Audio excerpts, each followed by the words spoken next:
Hey everyone, happy Pi Day. Wanted to spend a few minutes telling you about a pretty cool project that I've been working on with my son. He has a bar mitzvah upcoming, and we worked on a project that would allow us to synchronize lights that are in centerpieces with the music that the DJ is playing. So the basic flow of how this works is that the DJ is going to be playing music.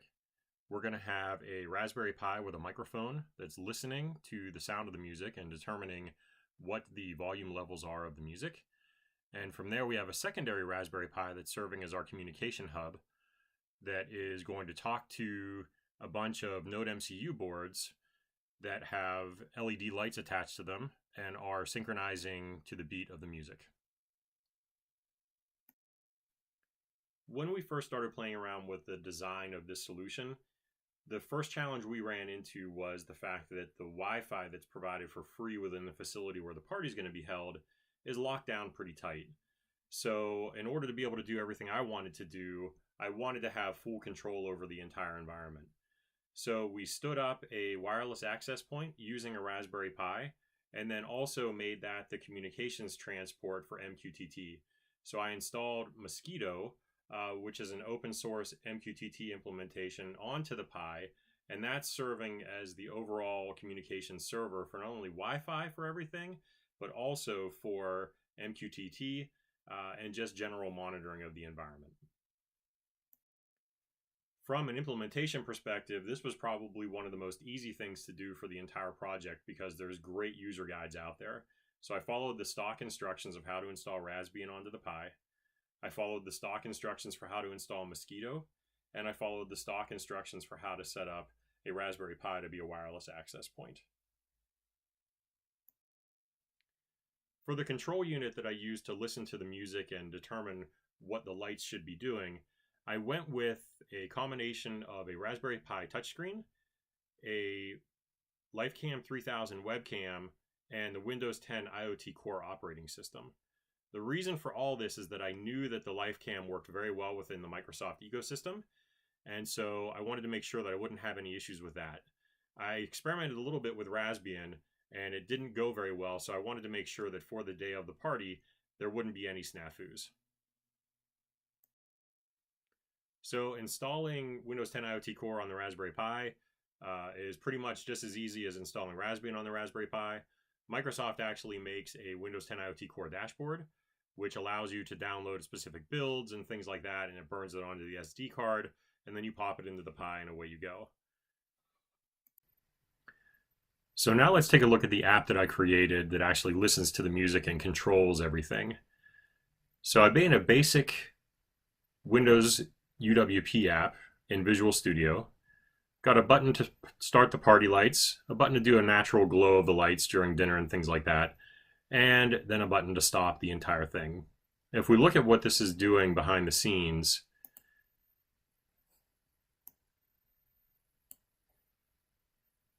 I'm managing a little bit of state of what's going on within the app.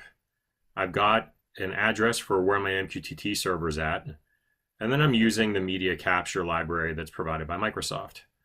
So when you click start, I open up that media capture device and I start reading in data.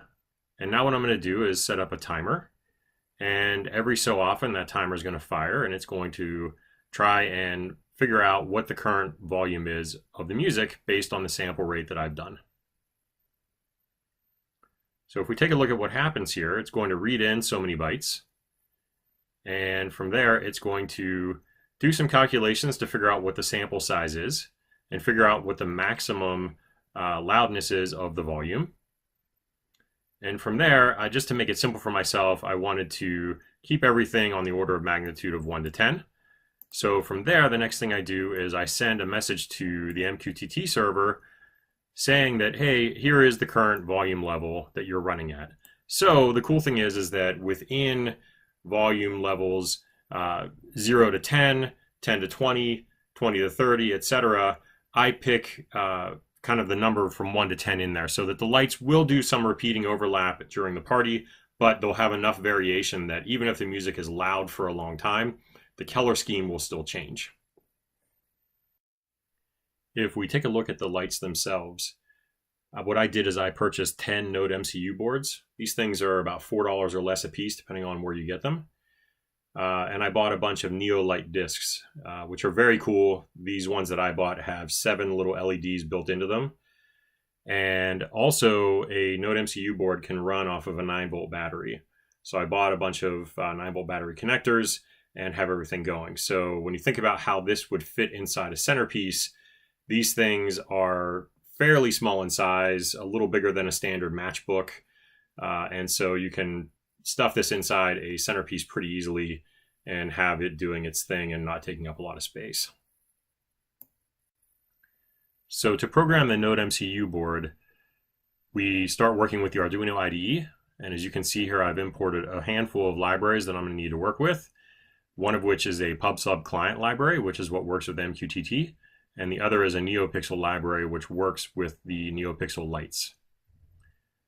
So here what you see in the code is I have to set up how many NeoPixels are on each strip. And in my case, each disk has 7 LEDs on them.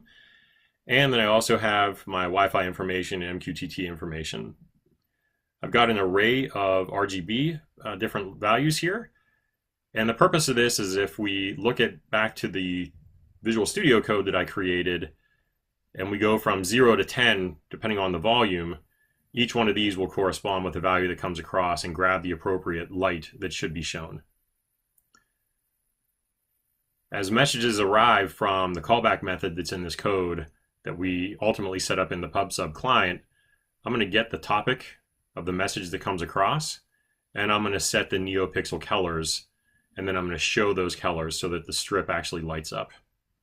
I also have a secondary topic that comes across called dinner, and that's if you were to click that glow button, the NeoPixels would light up in just all white, and the way they're going to be buried inside of the centerpiece, that centerpiece itself will kind of have a nice glow to it.